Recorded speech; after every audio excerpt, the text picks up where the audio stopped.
And the impression we got was that we were the only visitors, and that there were practically nobody else besides us in the camp except the security guard, and of course no visitors in the museum, a small museum, no schools, nobody. So I know that one of the panelists, Dr. Dragan Primorac, while he was a Minister of Education of Croatia, he fought quite hard to introduce the remembrance of the Holocaust into the school curriculum of the Croatian educational system. I was just wondering whether the effort somewhere in between the lines was not continued, was not reinforced by his successors, and what happened, because to my understanding there is still no provision in the elementary schools, at least. We haven't checked on a higher level, but on the elementary schools, of kids visiting maybe once a year the memorial site of Jasenovac and learning about what happened there. But he will explain anyway now. So I would like to call him, Dr. Dragan Primorac, former Minister of Education and former chairman of the Croatian-Israeli Business Club. I would like to call Elise Faisel, the General Secretary of the Interministerial Delegation Against Racism and Antisemitism in France, and Professor Dr. Dragan Ljutic, the Dean of the Split University, the university which was the first one in Croatia to adopt the EJA definition and actually implement the EJA definition in its daily operations. So please, gentlemen. The panel will be moderated by my dear friend Kalman Salai from the Action Protection League in Hungary. The floor is all yours.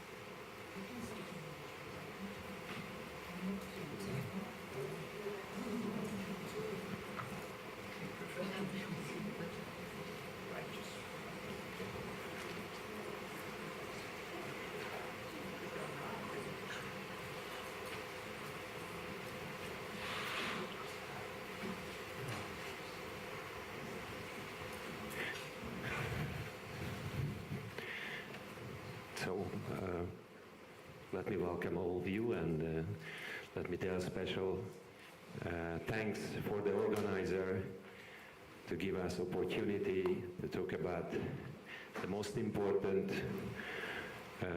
field of combating anti-Semitism, which is the education.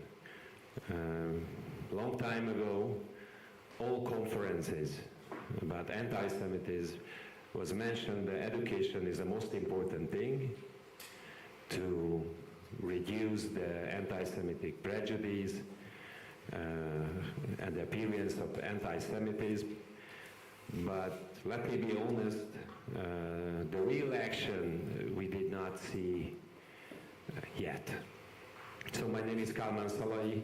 I'm the Secretary of Action and Protection Foundation, and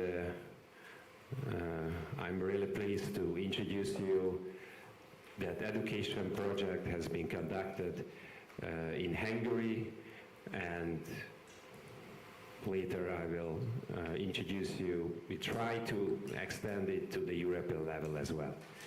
So what does it mean, education project? We had own curricula for nature of the hate, which is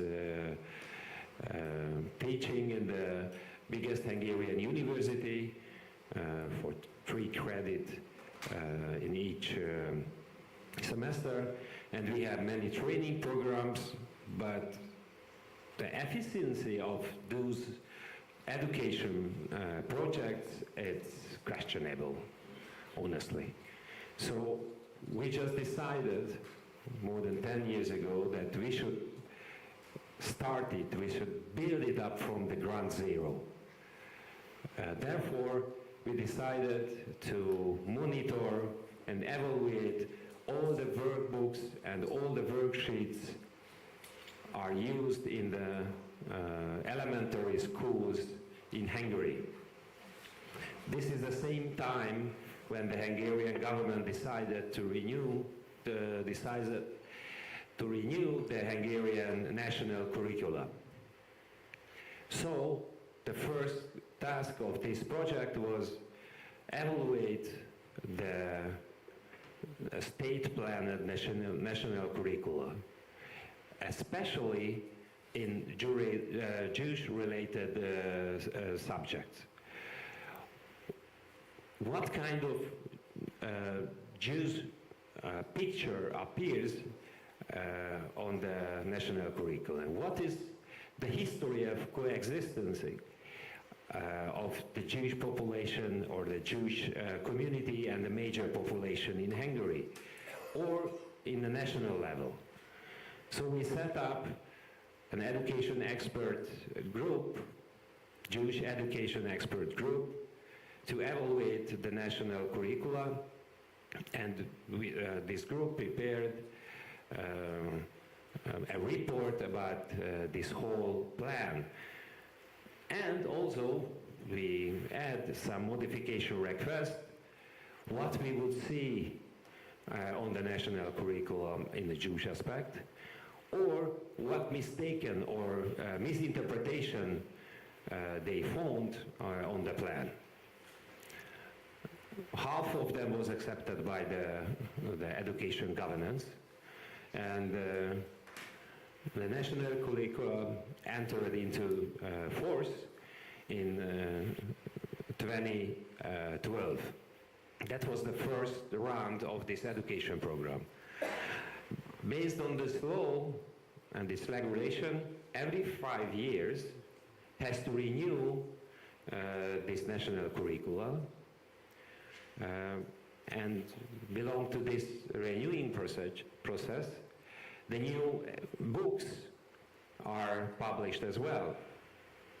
So it means every 5 years our education expert revise and monitor the new workbook the education governance wants to publish and use in the elementary school. So the second round in 2017, there was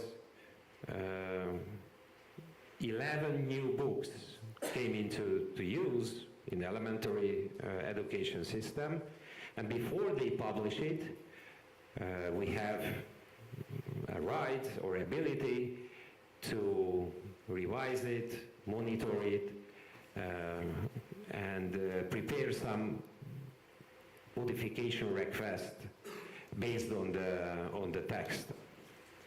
In the second round, we have 400 points in the books to modify or request to change or the text or the whole approach of the subject. 2/3 of it was accepted by the education governance, and those books became to use with the Jewish education expert group suggestion and modification request. The last round was 2021 and 2022. There were just 6 new books became to use, and our request was 35 points on those books, and 30 of them was accepted by the Hungarian education governance. Of course, when I'm talking about education governance, it means the authors, the editors, the publishers, and also the officials who gave rise to publish this book. But the most interesting part of this last round was the subjects which negotiating the modern Israel state. What was on the first draft of the books was completely dropped because it was not accepted at all by the Jewish education expert. And we submit a completely new text which was accepted 100% by the authors and the editors. Just the short notes for this. The education governance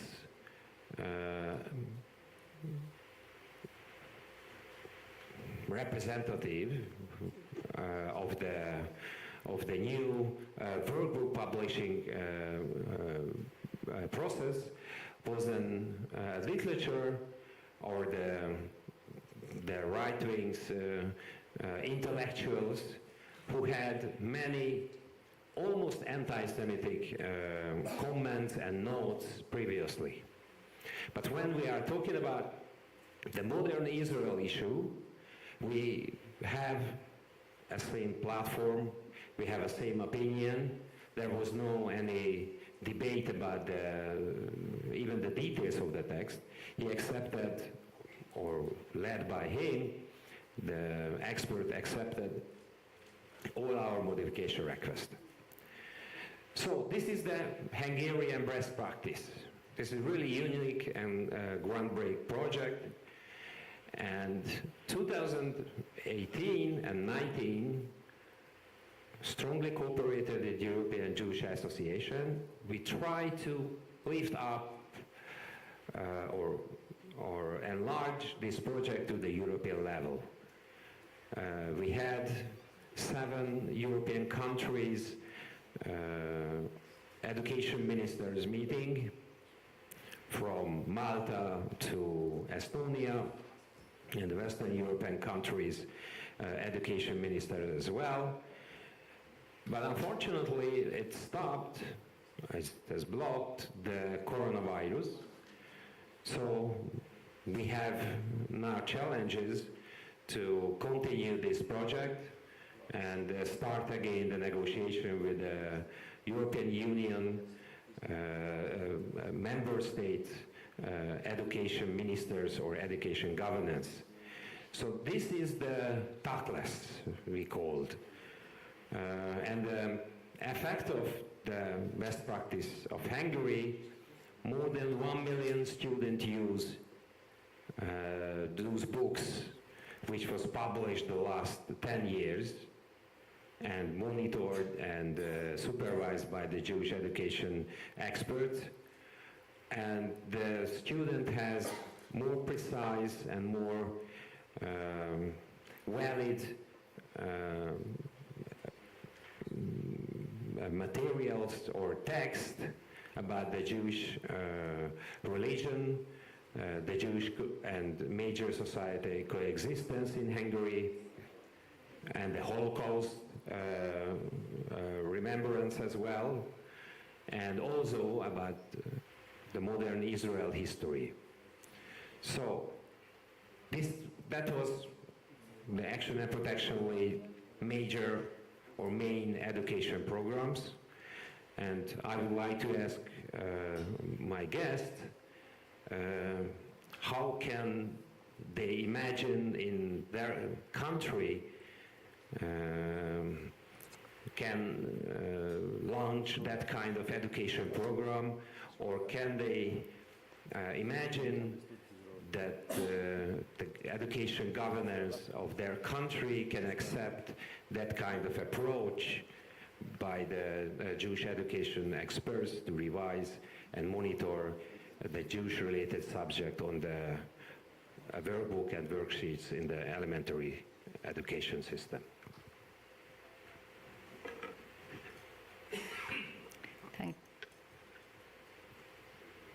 It works? Yes, it works. Okay. Thank you very much. My English is not so good, but I try to speak in English, and I prepared something to read to you to explain our French public policies to fight racism and anti-Semitism.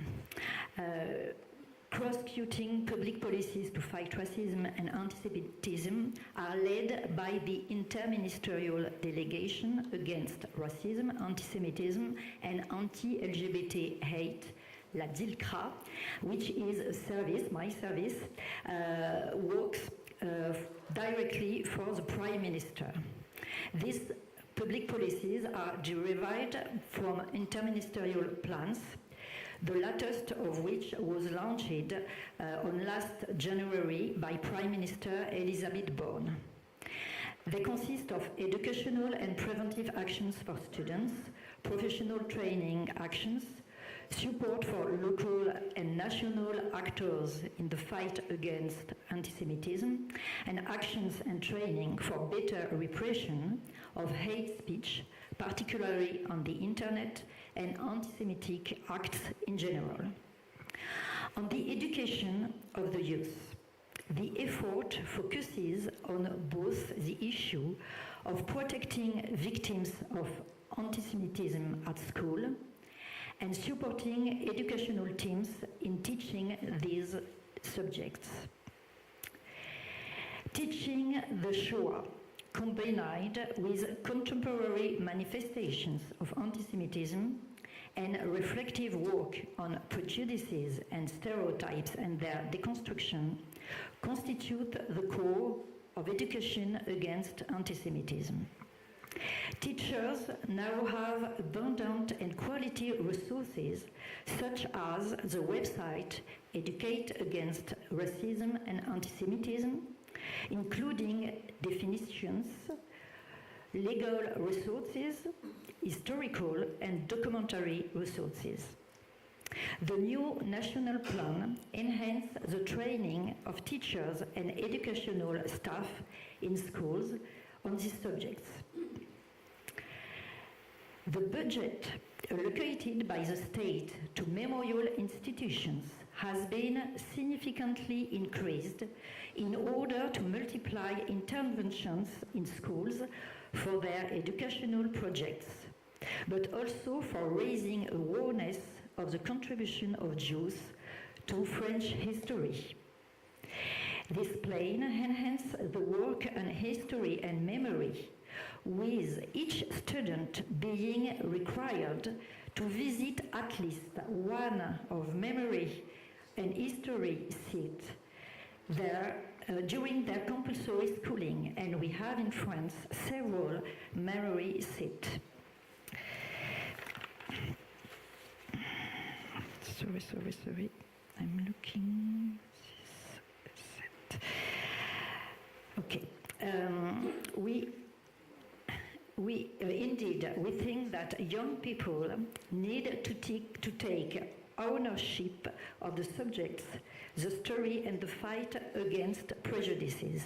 For that, to combat racism and anti-Semitic prejudices with concrete actions, my service, la DILCRA, has created the Ilan Halimi National Prize in memory of this young French Jewish who was murdered in 2006, which aims to reward actions, concrete actions, carried out by young people under 25.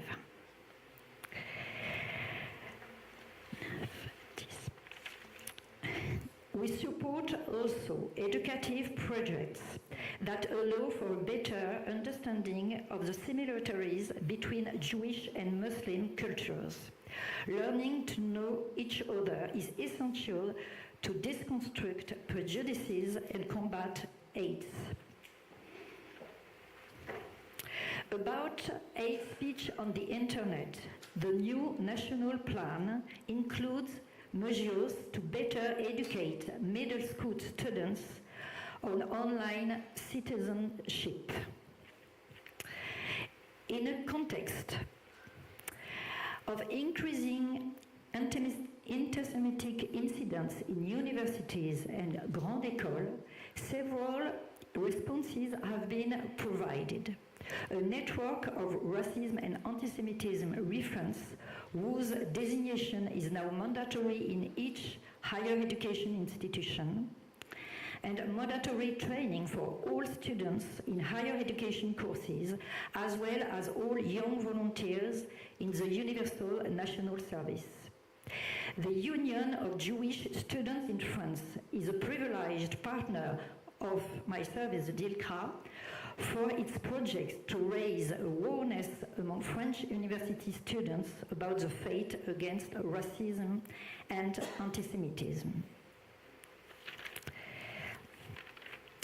In conclusion, the education against anti-Semitism in France has financial resources and numerous mechanisms.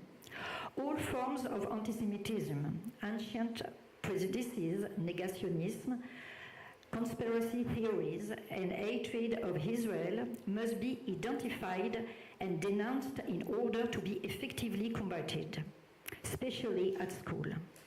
The challenge certainly remains to work even more effectively on the new forms of anti-Semitism, such as hatred of Israel and conspiracy theories. Be sure that at DILCRA and for the French government, we are committed to fighting all these forms of anti-Semitism, including the latter. Thank you.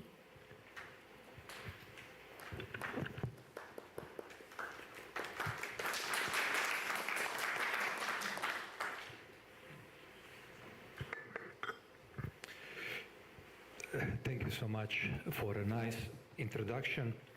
I would like to make a few remarks which I think are very critical and important in understanding the entire concept. But before that, I would like just to give a credit for Mr. Romano Bolkovic, who is sitting on the first row. He was the one who was very, very important in putting this alliance with the Yorgos and Croatian Israeli Business Club. And Romano, thank you. You're doing an outstanding thing. So, yeah, thank you. Thank you, thank you. I have a little bit different approach. It's a scientific approach. As a university professor and physician, you know, we are very, very concrete about. So in 2003 and 2004, when I became the minister, it was a big issue about a few things. The most important one, how you're going to have the system running, which is not going to depend on the one minister. Okay? The second one, how are you going to create the system when you're going to teach, which I call education of educators. So when on the 2004 I was bringing the first generation of Croatian teachers in Yad Vashem, my idea was very simple. To train them by the best and keep this continuation with obligation that every year delegation of Croatian teachers and professors come into Yad Vashem.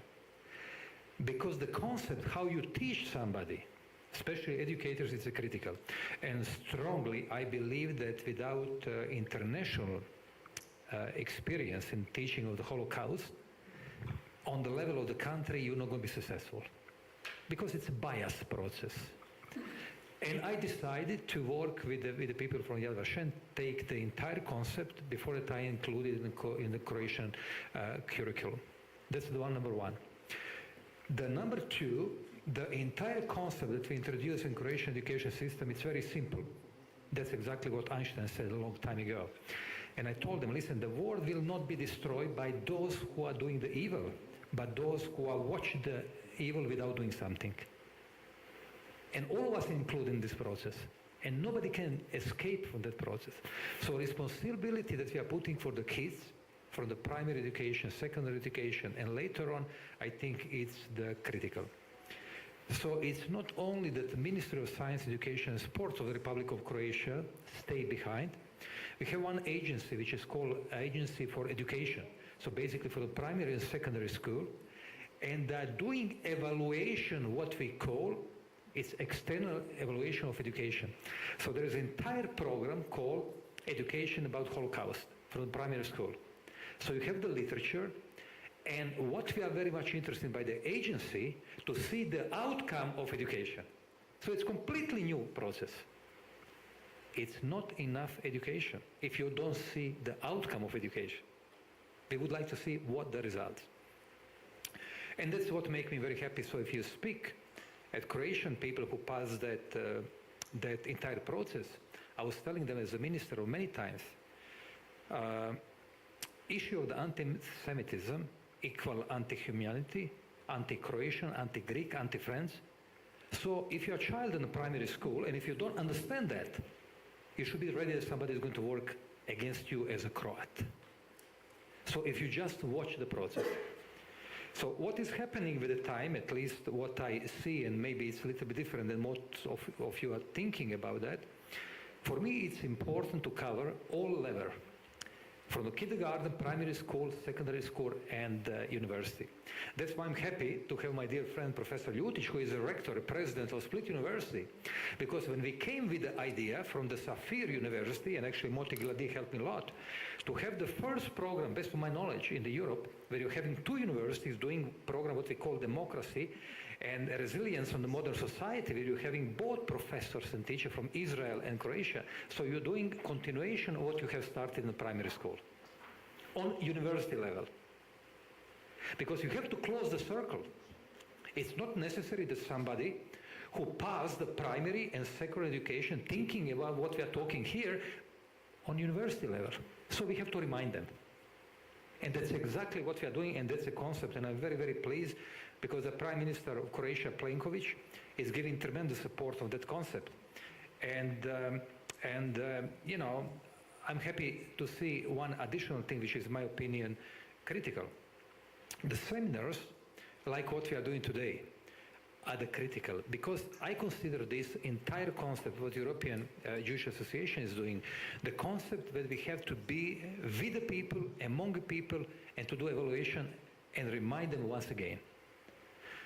After 6 years being Croatian Minister of Education, Science and Sport, I'm happy to see today that since 2003, 2004, 5, 6, 9, when I left, nothing much changed in the concept that we established.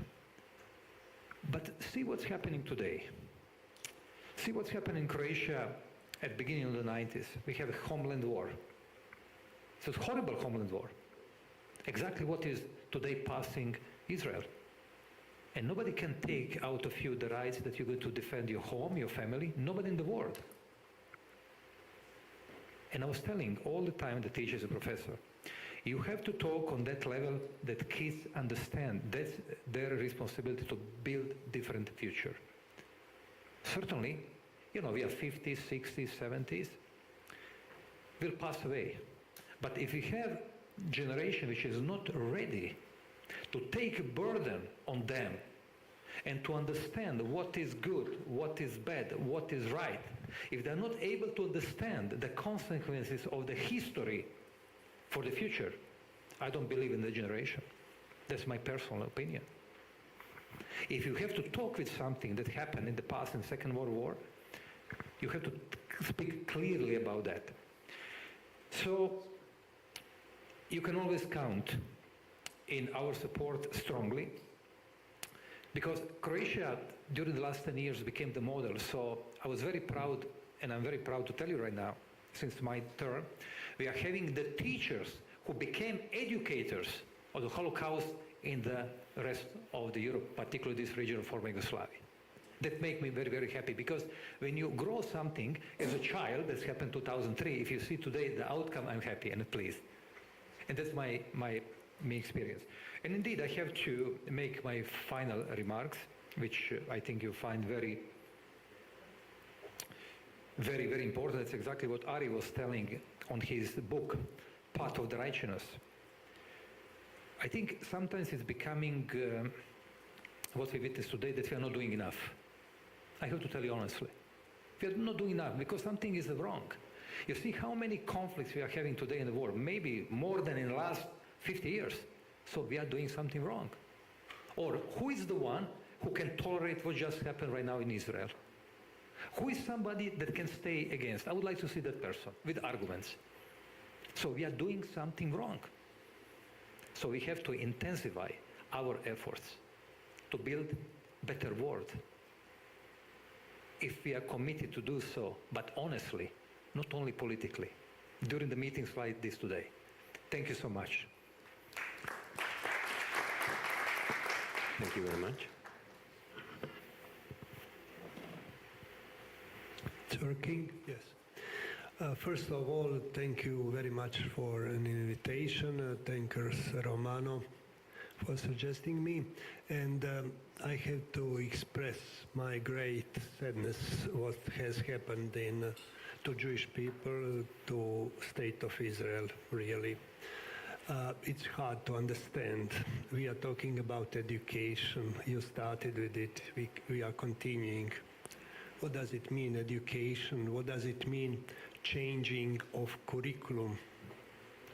What does it mean, presenting our European values? We started with the changing of our curriculum during the ministry of Dragan. It's now more than 15 years ago. We accepted Bologna process. There was no problem to accept a definition of anti-Semitism. That's not a problem for us.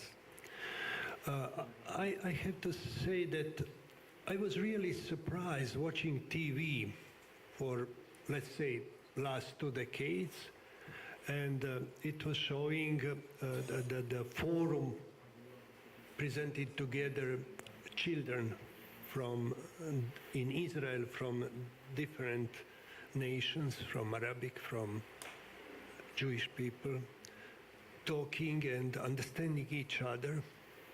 And we are thinking we solved the problem. But have we? And what has happened suddenly? Missiles.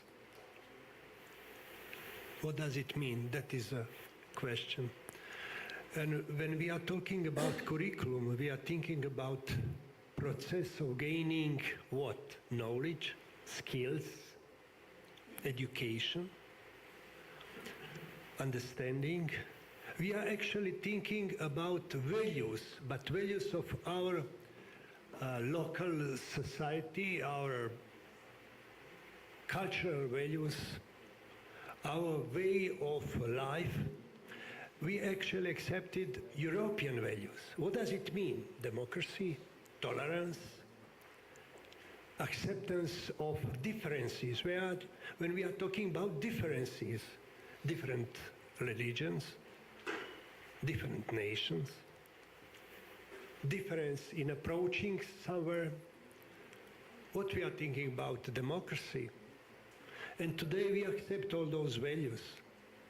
There will be no problem if you are better than me, if you've got very, very clear statement, you are better, I will shake your hand, maybe next time I can do what we want actually to be.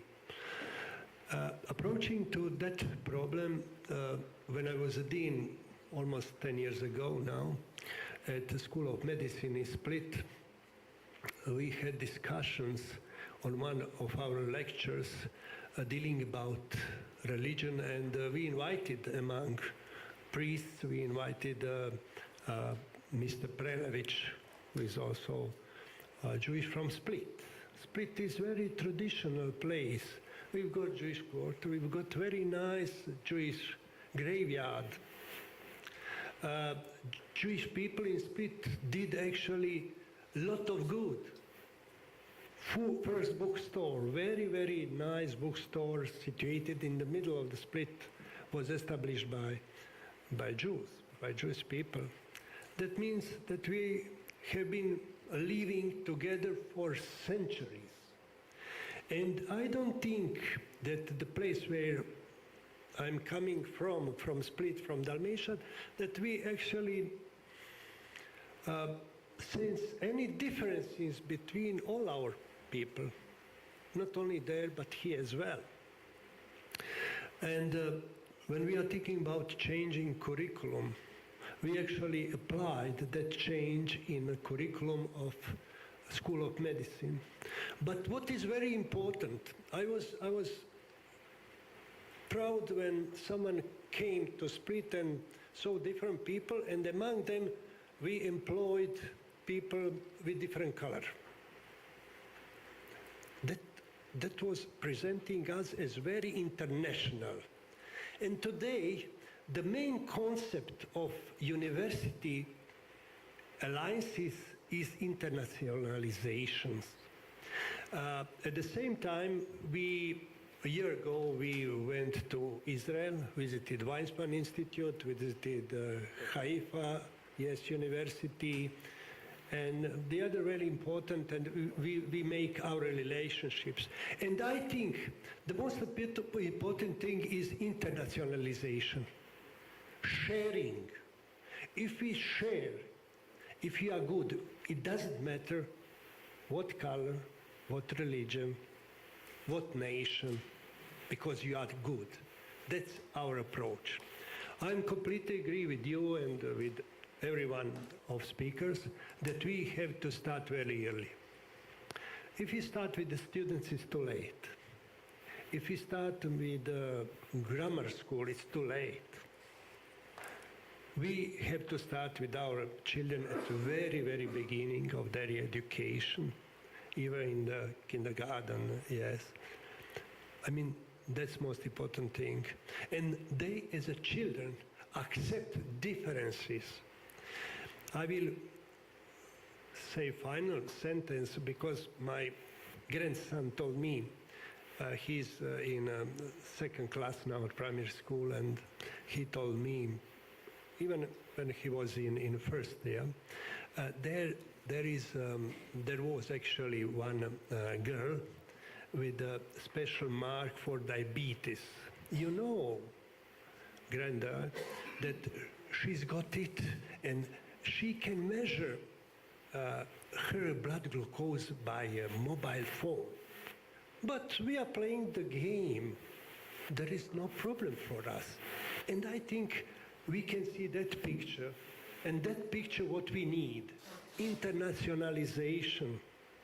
It doesn't need, and we in Europe, we are doing that. Why? We as university, we are members of our nets. There is maritime net, we call it CU net.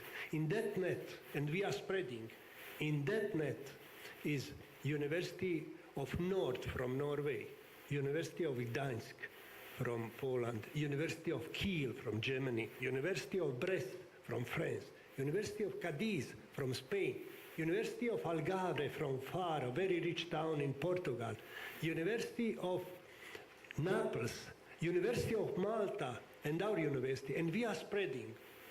And I suggested maybe University of Haifa can join us as an associate to our maritime universities.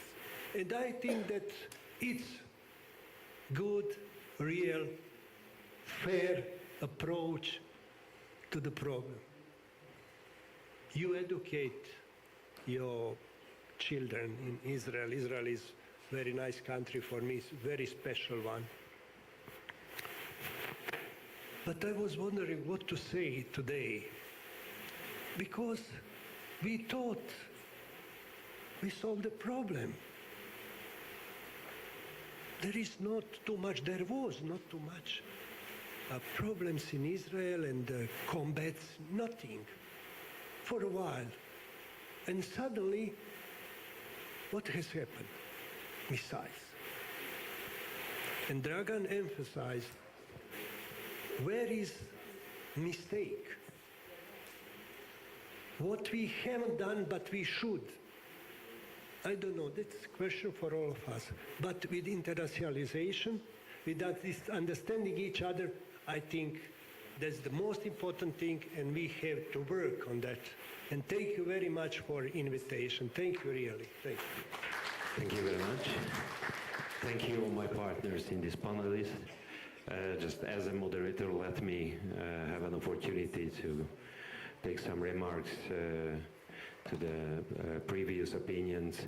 I completely agree that build and strengthen the empathy to the victims of the anti-Semitic threaten or actions belong to Holocaust victims as well, but it's really difficult without knowledge of Judaism, without the awareness, to gain the awareness about the Jewish culture, the Jewish history, even the local one.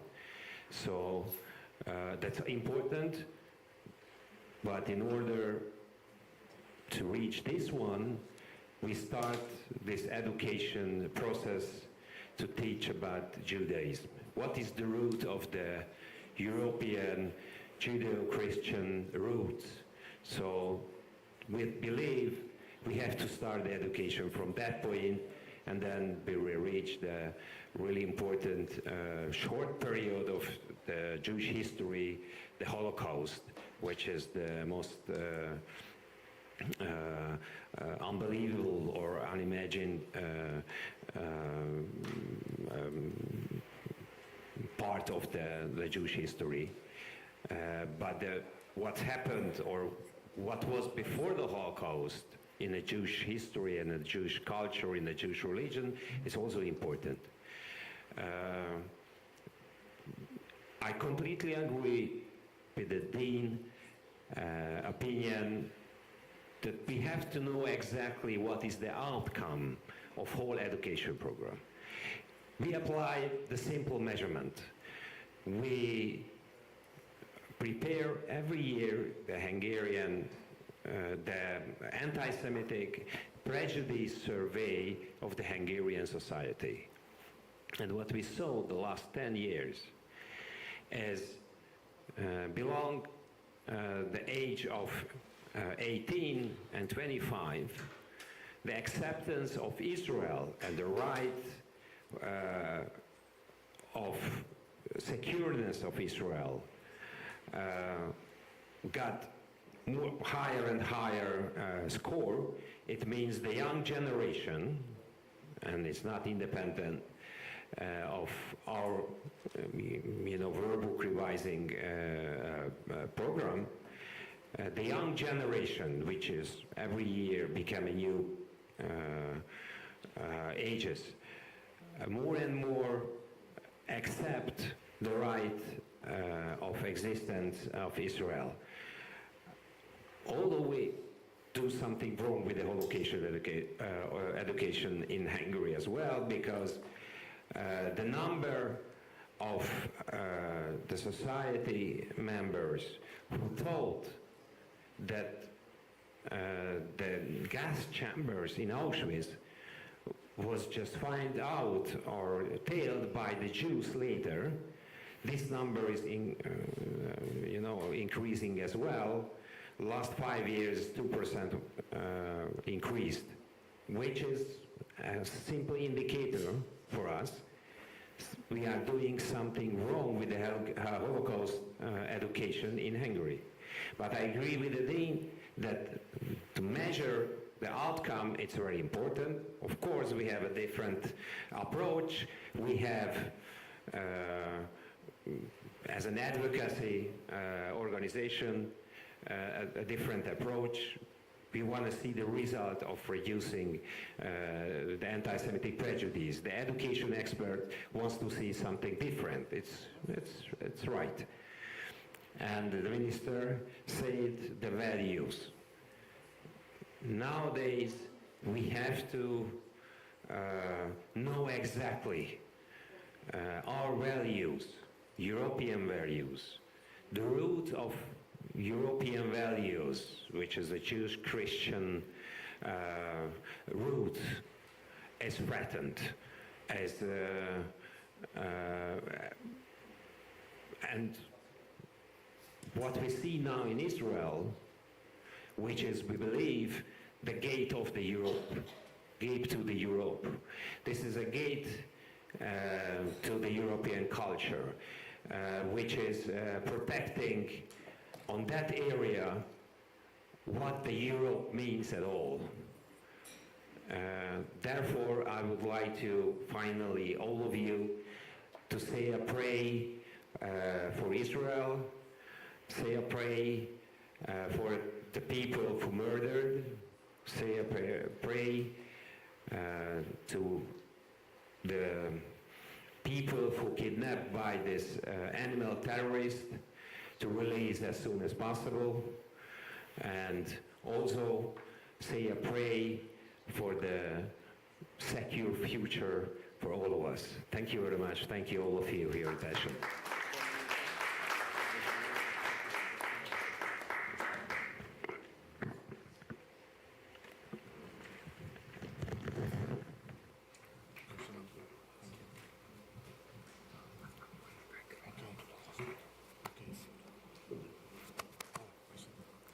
Thank you very much. I think, I don't know if it's working. Maybe now. Is it? Yeah? Yeah. So, yeah, I think we heard some very interesting things. We learned also a couple of more. It is a good opportunity to move a little bit further to a concept that I was describing earlier this morning, and we discussed it a little bit during the panel with the MPs, which I moderated. What exactly fostering Jewish life means in terms of, in real terms actually, because, yeah, the good intentions are certainly here, but they are not enough. And a Fostering Jewish Life portfolio is a very positive step towards implementing some concrete measures to do so, but yeah, it's not enough. I would say, without further ado, I would move to the next panel, which is actually a discussion about what fostering Jewish life means. And I would not see anyone better to explain this in this entire room, but William Daroff, who is the CEO of the Conference of Presidents of the major American Jewish associations, who traveled all the way from the States to be with us today, and we are very, very thankful. I mentioned the US example, please. I mentioned the US example before when speaking about how unequivocally President Biden stood in the side of Israel and the Israeli people in contradiction to what happened in Europe. So maybe William would be willing to elaborate a little bit more on how this American model of coexistence and fostering not Jewish life only, but all sorts of diversity was developed. And at the same time, after William remarks, I would like to have a discussion about what's really happening in Europe, in this particular part of Europe, with selected panelists such as Mr. Peja Grbin, who is the president of the main opposition party, the Social Democratic Party of Croatia, and a member of the parliament. Please, Mr. Grbin, you join us. And we will also have Stefan Hensel, who is the anti-Semitism coordinator in the state of Hamburg in Germany. And we will have a discussion after William delivers these opening remarks and elaborates a little bit about the American example on fostering Jewish life. The floor is yours, William. Thank you very much. Thank you very much, my friend. My dear friends, it is an honor to be here with you this afternoon during this difficult time. On Thursday, just 6 days ago, I landed in Tel Aviv and took the train and the light rail to Jerusalem. As I was riding along Jaffa Street in Jerusalem, I smiled at the bustling activity that was taking place at the Machne Yehuda Shuk, and then at the Ben Yehuda pedestrian mall. And having been to Israel many, many times, before COVID, after COVID, during COVID, I had this epiphany that Israel was back. The streets were packed with young and old, joyful Jews who were there celebrating the Hagim, celebrating the holidays, and celebrating Israel. Israel was back, and I realized that we really were in a post-COVID time. On Friday night, I was at the Kotel, the Western Wall, for Shabbat and Simchat Torah celebrations. The joy of the evening of dancing with the Torah left me with a big smile for about the next 12 hours.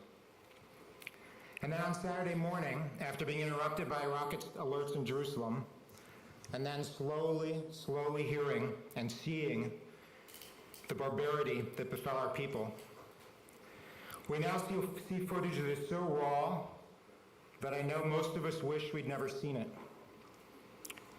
But we must. We must make the world witness and continue to witness the ISIS-style savagery of Hamas, of the Iran-backed Hamas terrorists, the murder of civilians, of babies, the decapitation of soldiers, the rape of women, taking toddlers hostage. You all know I could unfortunately go on and on. The world must see this and continue to see this. If there was ever any doubt about their true intent, it is clear now. Our brothers and sisters were murdered and taken hostage for one reason and one reason only. A reason that unfortunately we all know too well. They were murdered because they were Jewish. They were taken hostage because they are Jewish. The true intent of Hamas is clear, and that is to make the world and the region Judenrein. I'm hesitant to use that word, but it fits when we describe the greatest murder of Jews on a single day since the Shoah. We appreciate the kind words and actions of world leaders, particularly President Biden, but also many European leaders who have spoken in support of Israel's right to defend itself and to secure herself. But while these statements are important, the real antidote is unity, Jewish communal unity. And I'm proud that we are all coming together as one people to tell ourselves that we are Jews, that we love and care for one another, that as a people we are stronger when we are one, and we are stronger when we are unified. That is the lesson of the last 3,500 years of our peoplehood. When we stand strong, when we speak as one, we survive and we thrive. And the IDF, the brave men and women of Israel's security services, will also thrive and succeed in the weeks and months ahead. So my friends, join me in coming together to tell the world once and for all, Am Yisrael Hai. We will survive, we will thrive, and we will do so as a people. I want to shift to the panel discussion just to say a few words about Jewish life in America that I think is very consistent with the remarks I just made. And that is that in the 21st century, in America, Israel is a key component of what it means to be a Jew. Support for the State of Israel, engagement with the State of Israel, and recognition that Israel provides us with a lifeline as Jews that makes it safe for us to be anywhere in the world. That Israel is a entity that safeguards, a state that safeguards our ability to live freely as Jews anywhere in the world. It is a country that takes in the amazing mosaic that is the Jewish world, where you have religious and non-religious, where you have Sephardic and Ashkenaz, where you have liberal and conservative, much like the Conference of Presidents, which I lead, which takes in the entire political, religious, and ideological gamut of American Jewry. So for America, Israel is key and a focus, and something that we work intensely on, ensuring that the next generation understands its importance, that our political leaders understand its importance to us and to America. And it has been, to a great extent, a key component of moving forward as a Jewish people. One other remark on that is that I'm a big believer in having many on-ramps to Jewish engagement. That there's not just one way for people to be involved Jewishly or in the Jewish community. That if someone, God willing, wants to go volunteer with Sarel, with Volunteers for Israel, to help Israel during this time of need, kol hakavod.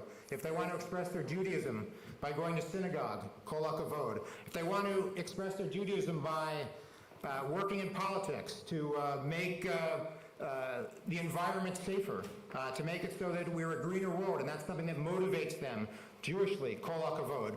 We need to be in a place where Jews feel welcome, even if they don't look and act exactly as we look and act.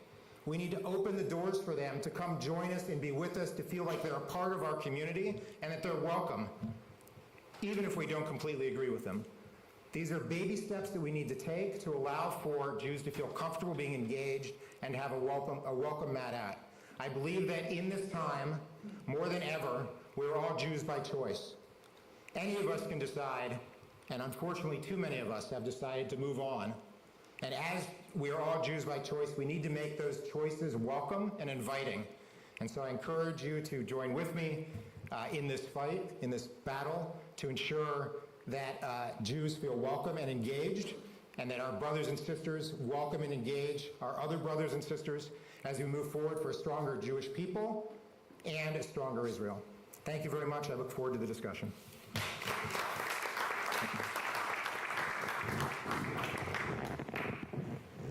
Thanks a lot, William. Whatever you prefer.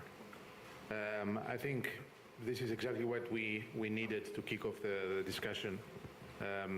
These kind of remarks coming from overseas, because, as I mentioned,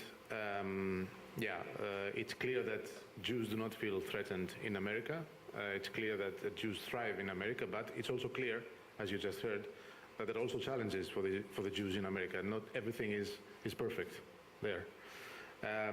Having said that, and having also discussed a little bit about the Croatian example this morning, and how safe Jews feel in Croatia, despite their not so impressive numbers, I would like to ask Peja, since he has, besides being an MP, he's also the president of the major opposition party, a party that was in the parliament, in the government a couple of times already since Croatia's independence.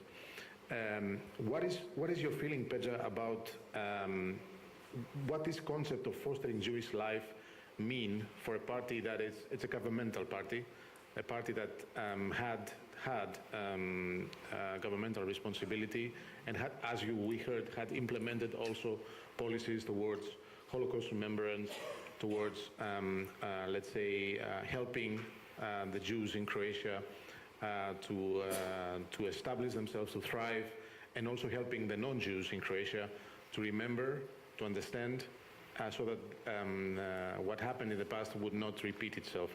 What is your understanding about the current situation in Croatia? First, let me tell you something. When we talked last week, I'm not sure that both of us thought that this conference was going to be held under these circumstances.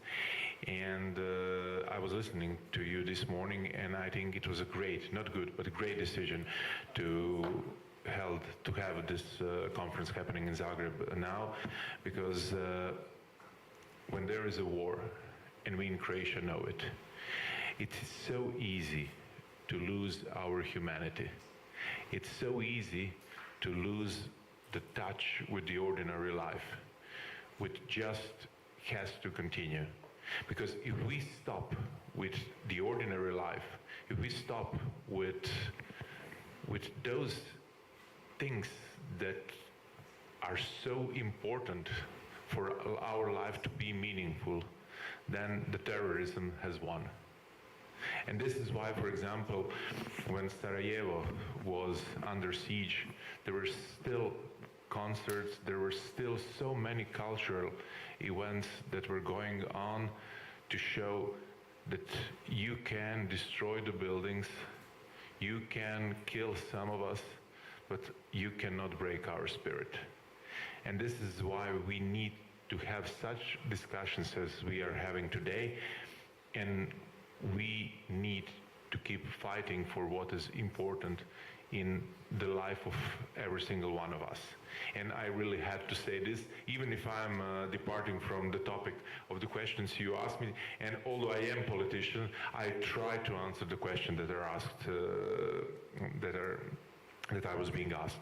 So for me personally, but for my party as well, the issue of the minorities in Croatia is very, very important. Because I don't know if you are aware, Croatia is not only the national state of Croatian people, but also of the minorities which are listed in our constitution. And one of those minority is a Jewish minority. So constitutionally, Croatia is also a country of Jews who live in it. And it is written in our main act. And accordingly, we must act to protect and to help all of those who live in our country and abide to our laws to thrive. We need to do it in our educational system, we need to do it in our cultural system, and so on. So for me, as a Croatian citizen, but also as a politician, this is a very important question. And this is something that my party has always put emphasis on. For example, when in 2002 we have introduced our constitutional law on the minority rights in Croatia, which is also now become part of European acquis, because there is a line in the accession treaty of Croatia that explicitly says that all of those issues that have been inscribed in that law from 2002 has to be respected. And now it's not only binding by the decision of Croatian parliament, but also it's part of international treaty that was signed by Croatia and 27 other countries. I would say 27 other European countries, but one has since left the Union, so it's 26 member states plus the United Kingdom. So this is something that was important, not only for us in Croatia, but also for European Union when we were negotiating our accession treaty. But these are the good sides, the rights that need to be respected, but also there are some problems in Croatia.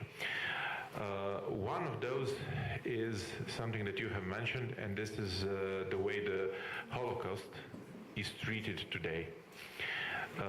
Unlike many other countries, the Holocaust in Croatia had a specific touch, because the government, illegal government, but still government in Croatia, in the so-called independent state of Croatia, has gone after all those they were directed by the Germany.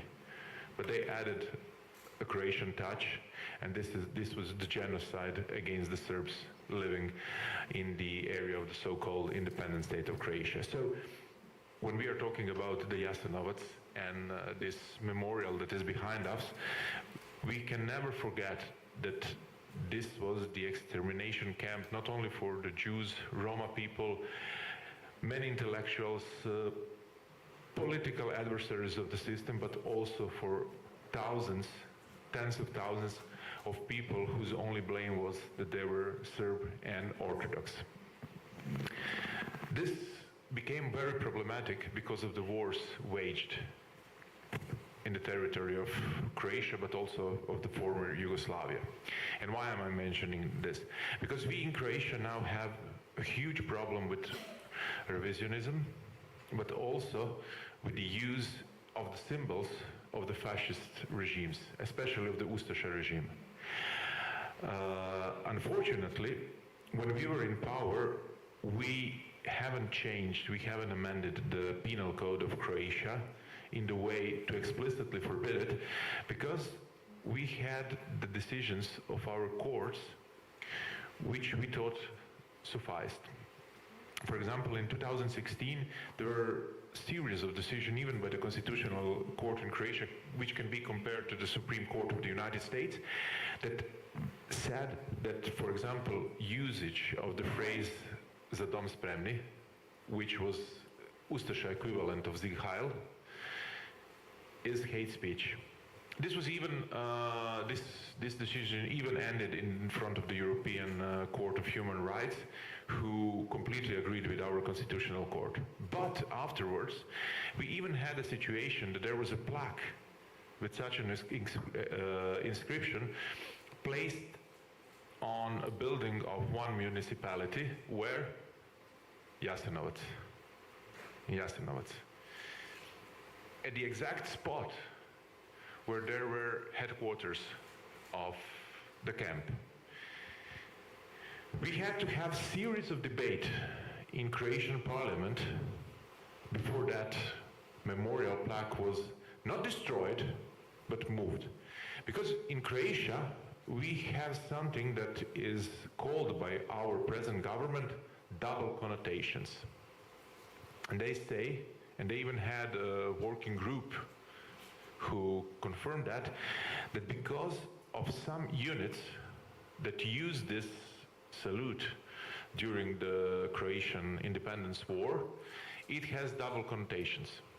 So, if you are using it in celebration of those units, even for example if one of them is named after Ustasha, war criminal, then it's allowed. And if you use it, for example, in stadium, without saying that you are using it in connection with this, it's called HOST in Croatia, HOST units, then it's illegal. You can imagine how difficult now for police, for district attorneys, for the courts is to work in such a situation. And you can only imagine how it is for the victims of Ustasha regime, being of Jewish, Serbian, Roma, or any other group, to see that, for their families, and for those who know how wrong was that happened in Croatia during Second World War.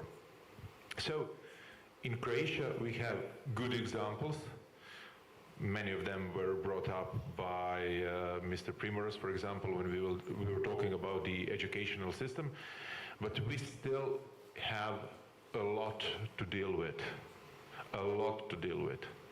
And we in SDP are firmly in the position that such amendments in the law that only 10 years ago were deemed unnecessary, because the system, the police, the attorney's office, the courts were able to deal with it, have changed so much in the last decade because of the revisionism and negation that such crimes have happened. Now we need to write it down in the law so nobody could be able to be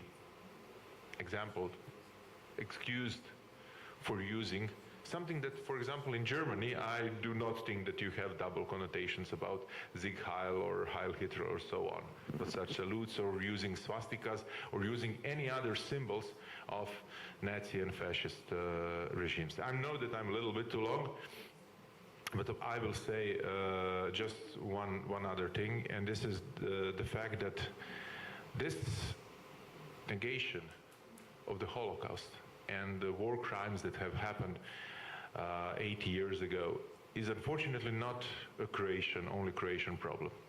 It's a little bit specific because of the genocide against the Serbs and the war that happened in the 90s in Croatia.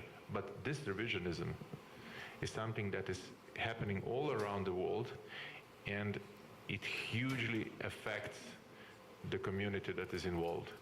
And we can have best approach to education. We can remove all the discrimination in practicing religion. We can remove all the discrimination in approaching jobs, public offices, and so on. But if you see people in the streets, especially supporters of some sport clubs, going down the road in black uniforms, raising their right hands and screaming something that is equivalent, Croatian equivalent of Heil Hitler, then we cannot talk about safe environment and fostering of the community. Thank you very much.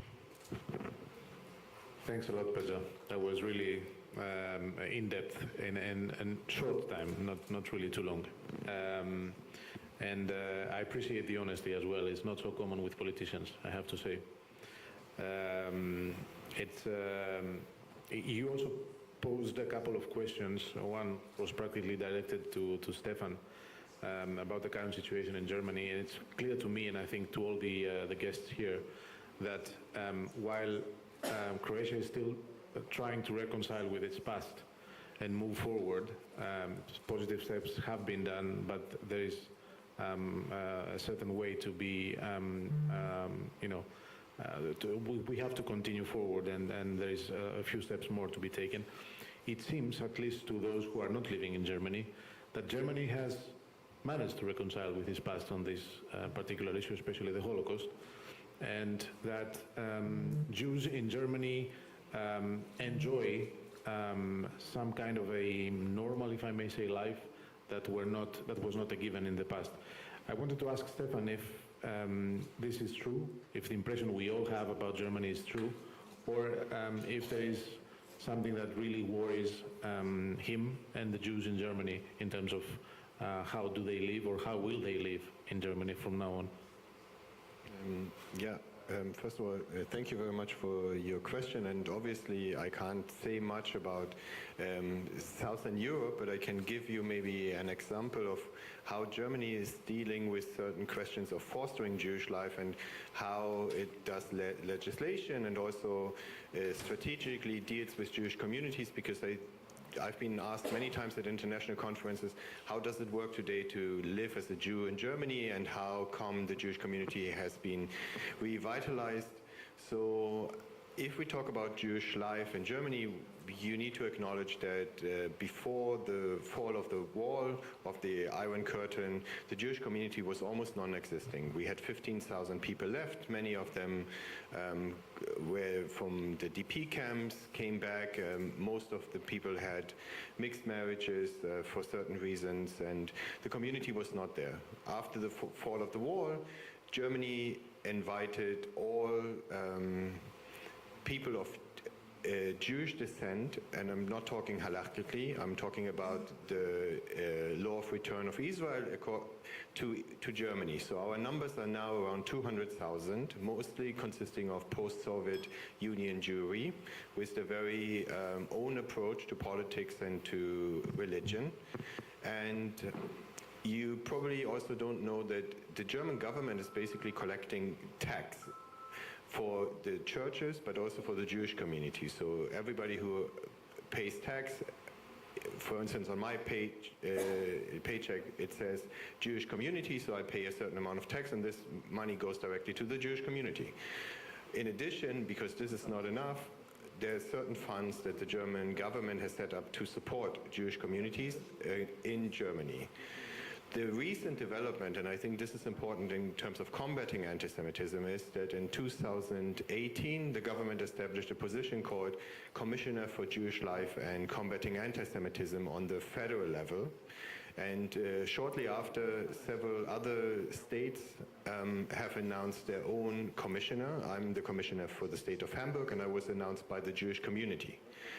And it varies in terms of power, how much money we have, how much institutional leverage we can make from this position. But we do exist, and we, for instance, now constantly on TV, we're presenting a very strong political opinion on Jewish life, anti-Semitism, and so on. So this is a real instrument to foster Jewish life, to help Jews in Germany to be visible.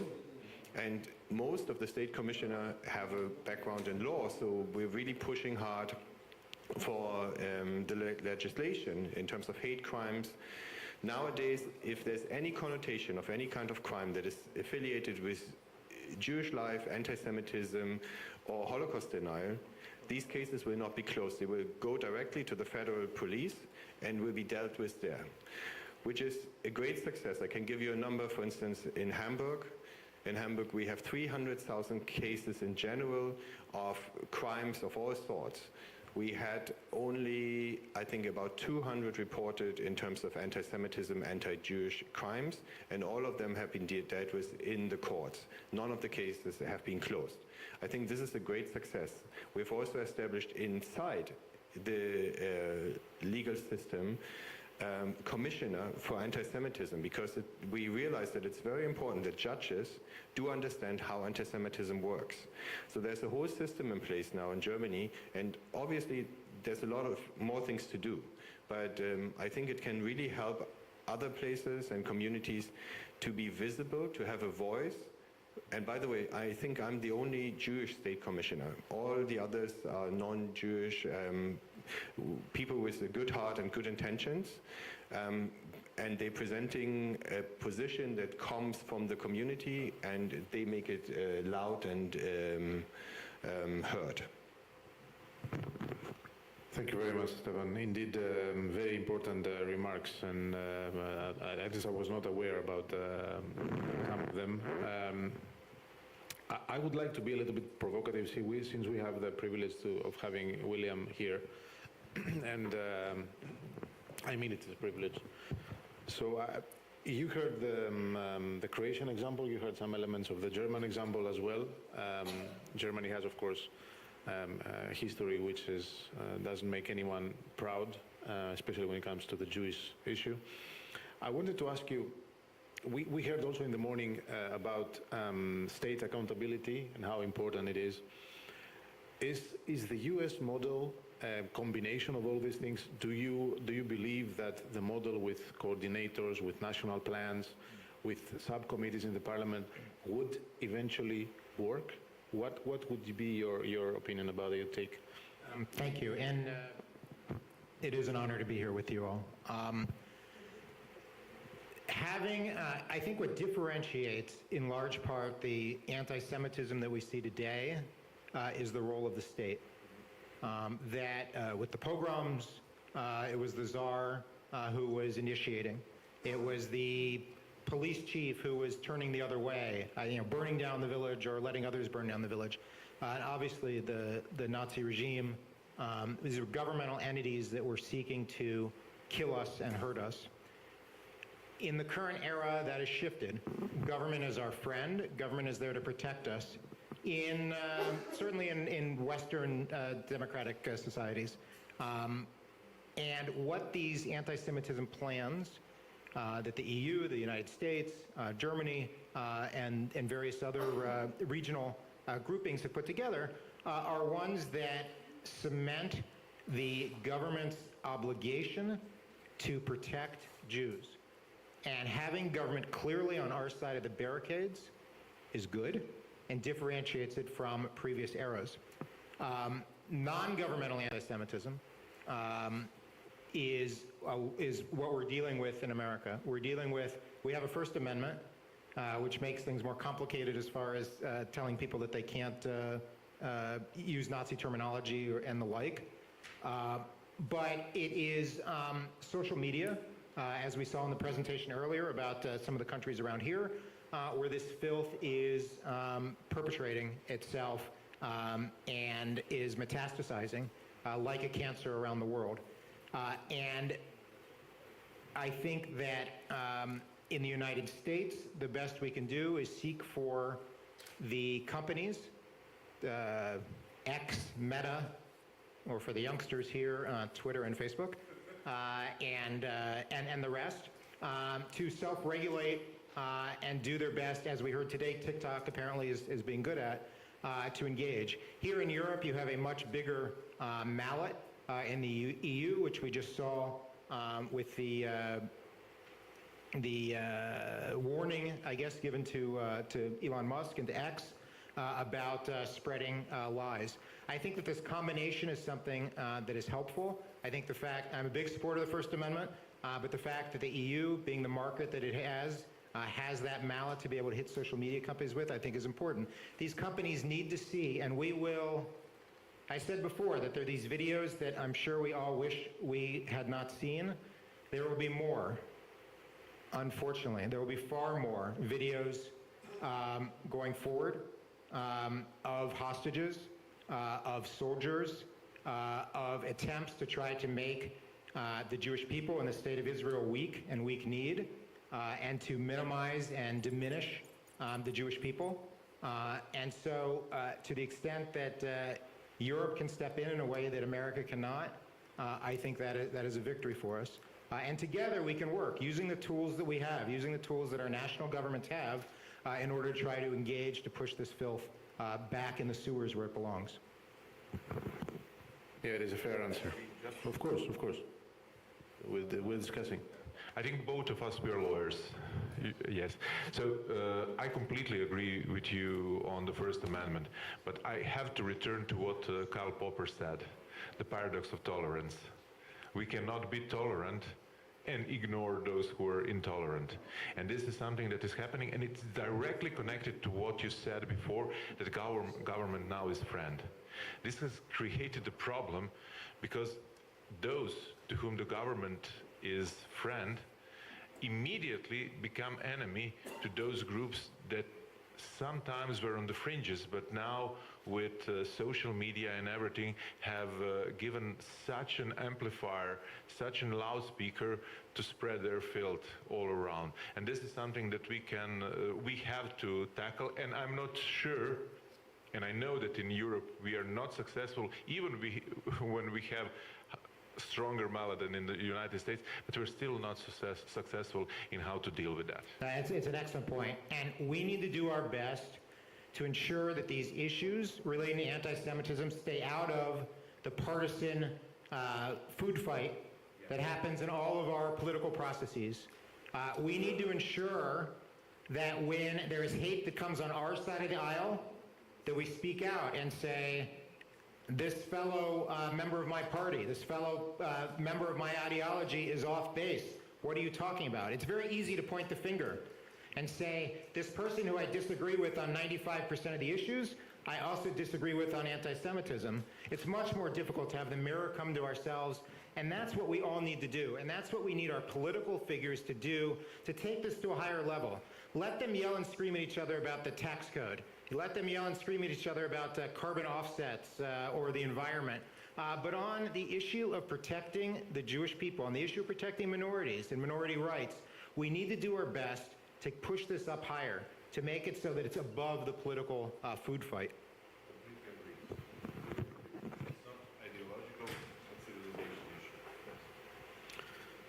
All right. As I said before, I have a couple of questions since we have these three important speakers with us, panelists, but I would rather give you the floor, dear guests. If there are any questions, I'm sure that already the discussion has created a few. If there is someone that would like to ask something, feel free. No? So there are 40 Jews in the room and we're all in agreement? This is like one issue of press release. I have a question, actually. We have been in the Czech Republic in January, in Prague and in Theresienstadt, which was advertised by the Nazis as a heaven on earth when it comes to how Jews live.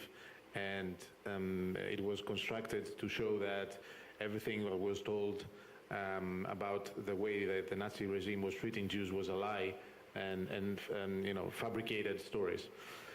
So we call this trip fake news trip, and Theresienstadt a fake news camp, which is actually what it was. I wanted to ask you, we also presented during a press conference there some data saying that despite the fact that the Jews are approximately 2% of the US population, they fall victim approximately of 67% of the overall crimes committed per year in the United States. How do you explain that? So it's a little more nuanced. It's not 60-something% of the crimes. It's 60-something% of hate crimes, of crimes that are based on ethnicity, religion, and the like. I don't have a great answer other than the answers that the questions that we all have about anti-Semitism. Why is it that we as a people have been singled out today and time immemorial to be scapegoated? At the moment, there is political division around the world. There is economic uncertainty. These sort of factors that obviously we know from European history and history around the world are things that create a perfect storm for anti-Semitism, that create anti-Semitism. And again, to my point about the government, we're in a place where the government keeps statistics, where the government stays on top of these things. When there are anti-Semitic acts, mayors and governors aren't hiding behind them to help with their tourism boards. They're confronting them front and center. I'm just going to take it a little bit aside, and I hope it doesn't distract too much. You mentioned Theresienstadt. Theresienstadt was one of the first camps I visited over 30 years ago. And there's a piece there that seared in my mind when I was in my 20s, and that's the art of the children at Theresienstadt, where you see the beautiful, colorful drawings made by these children who were a part of this model camp that the Nazis had to try to show the Red Cross and others that people were being treated well. And what seared in my mind was the dates of birth for those people who were writing it. If you remember, it says the name of the person, it has their date of birth. The dates of birth are right around the dates of my parents, who, thank God, were in America. But that seared in my mind, and it just connects to what we experienced on Saturday. That here you have these children, these innocent children, who are, again, being murdered for one reason and one reason only, and that's because they were Jews. We've seen this story before, and we've survived before, but we do that again by coming together as a people. Sorry to take us afoot. No, I think it was absolutely necessary, and it's good that you have been there. You know what we're talking about. The fact remains that indeed these are crimes, the Holocaust and what's happened now in Israel. These are crimes based on religion, and we're going to discuss that in the panel right after the small coffee break. I wanted to repeat my call for any other questions before I move forward and pose one final question. If there are any questions, I would rather have you asking them than me. Anybody? No. I would rather wrap it up, to wrap this panel up by asking a question to all three of you and asking for a very quick answer. If tomorrow you would be in a position of power and be entrusted with implementing one single measure to make sure that Jews are safe and protected in your respective countries, what would it be? One, please.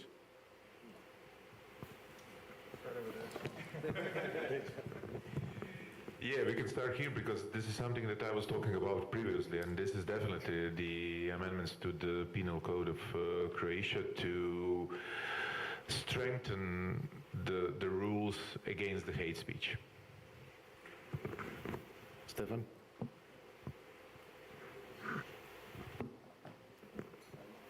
To make people understood in school curricula and in extracurricular activities that we as Jews are part of our societies and we're citizens, we're not the other. And this will definitely bring light into the darkness and into the dark times that many people of us feel nowadays. And yeah, I think that's it. Great. I would third that increased hate crimes legislation, curricula, but then again, since the social media companies are based in America, with my magic wand, I would adjust their algorithm. I would look for ways to bring them into our circle rather than being these purveyors of filth. Gentlemen, thank you very much, all three of you, for this very, very interesting panel. Yeah, we are very grateful to all three of you for being here with us and sharing your thoughts about the respective countries and how to move forward. Let's make a very short coffee break and move with the two final panels of the day. The one with related to interfaith, to religions and how they can coexist and cooperate, and also last but not least, media. So see you all in a couple of minutes.